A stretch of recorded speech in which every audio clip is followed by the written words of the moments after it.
आता एक बातमी ऑस्ट्रियामधून येते। ऑस्ट्रियामध्ये पॅराग्लायडरचा एका लहान विमानाने त्याला धडक दिली आणि त्यानंतर पॅराग्लायडर हे भरकटलं आणि ते खाली कोसळताना पाहायला मिळतंय। या अपघाताची भयानक घटना सीसीटीव्ही कॅमेऱ्यामध्ये कैद झालेली आहे। माफ करा, सीसीटीव्ही नाही, हा स्पोर्ट्स कॅमेरा दिसतोय। यामध्ये ही ॲक्शन कॅमेऱ्यामध्ये ही सगळी घटना आपल्याला कैद झालेली दिसते। आपण बघितलं पॅराग्लायडर हा ज्या वेळेला पॅराग्लायडिंग करत होता त्याच वेळेला समोरून अचानक एक विमान आलं आणि या विमानाची धडक या पॅराशूटला बसलेली आहे आणि हा जो ग्लायडर आहे तो अक्षरशः खाली कोसळताना दिसतोय। हवेमध्येच या विमानाची धडक बसली आणि सगळ्या ॲक्शन कॅमेऱ्यामध्ये हा सगळा थरार कैद झालेला आहे।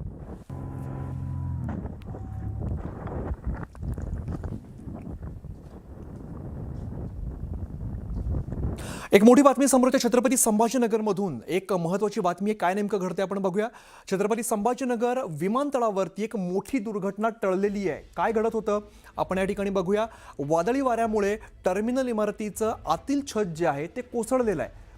वादळी वारा या ठिकाणी मोठ्या प्रमाणात बघायला मिळतोय। विमानतळाला याचा मोठ्या प्रमाणात फटका बसलेला आहे। छत्रपती संभाजीनगर विमानतळाच्या आतमधील छताचा काही भाग हा उखडून कोसळल्याची घटना घडली आहे। सुदैवाने ही घटना घडली त्यावेळेला विमानतळावरती कोणतंही विमान दाखल नव्हतं, तसंच प्रवाशांची गर्दी देखील नव्हती, त्यामुळे मोठी जीवितहानी टळलेली आहे। वादळी वाऱ्यामुळे या छताचं मोठ्या प्रमाणात नुकसान झाल्याचं प्राथमिक माहिती सध्या समोर येते।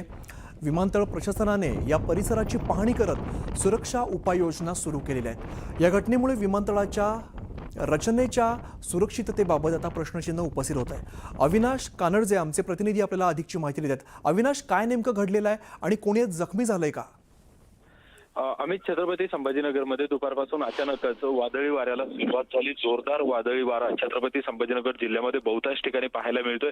त्याचा मोठा फटका आता एअरपोर्टला देखील बसलेला आपल्याला पाहायला मिळतोय। एअरपोर्टच्या समोर टीनचं जे शेड टाकण्यात आलेलं होतं आतमध्ये, ते शेड काही प्रमाणात उखडून निघालेलं आहे। त्याचा काही भाग खाली कोसळलाय।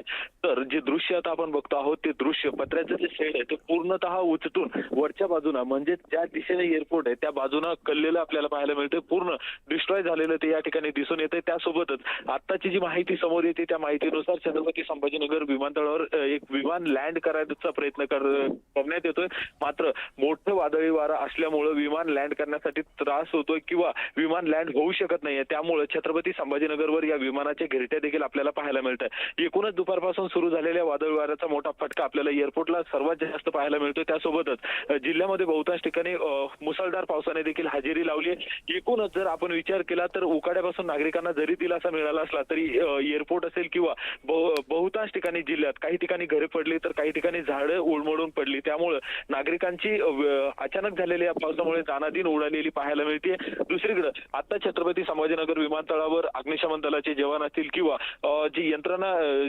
विमानतळावर कार्यान्वित करण्यात आलेली ती यंत्रणा, संपूर्ण यंत्रणा त्या ठिकाणी दाखल झालेल्या आहेत। त्यांना व्यवस्थित करण्याचं काम सुरू आहे। मात्र तुर्तास तरी असं म्हणावं लागेल की मोठी दुर्घटना टळली, कारण ज्या दिशेने ते शेड उडाले ना त्याच्या बाजूनेच विमान लँड होतात आणि त्याच ठिकाणी विमान थांबतात देखील।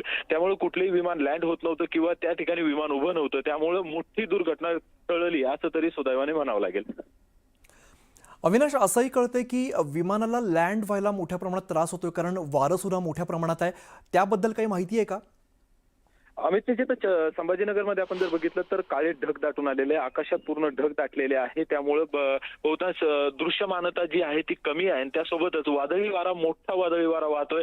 त्यामुळे हे विमान लँड होऊ शकत नाहीये। मागील 15 ते 20 मिनिटापासून हे विमान छत्रपती संभाजीनगर, गंगापूर या भागात घिरट्या घालते। नागरिकांनी त्याची व्हिडिओ देखील मोबाईलमध्ये शूट केलेला आहे। त्यामुळे नागरिकांमध्ये देखील भीतीचं वातावरण आहे। तर दुसरीकडे आता हे विमान संभाजीनगरमध्येच लँड होईल की मग दुसरीकडे कॉल घेतला जाईल, कुठे लँड होईल पाहणं सुद्धा महत्त्वाचं असेल सुरक्षेच्या कारणास्तव। धन्यवाद या सगळ्या माहितीसाठी।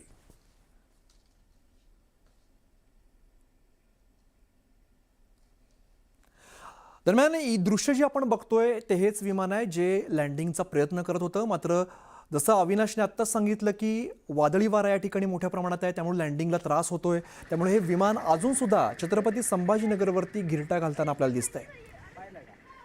वादळी वाऱ्यामुळे एकीकडे आपण बघितलं इमारतीचं जे छत आहे ते कोसळलेलं होतं। दरम्यान दुसरीकडे एक विमान जे आहे ते लँड करण्याचा प्रयत्न करतंय, मात्र ते अजून सुद्धा या ठिकाणी घिरट्या घालताना आपल्याला दिसतंय।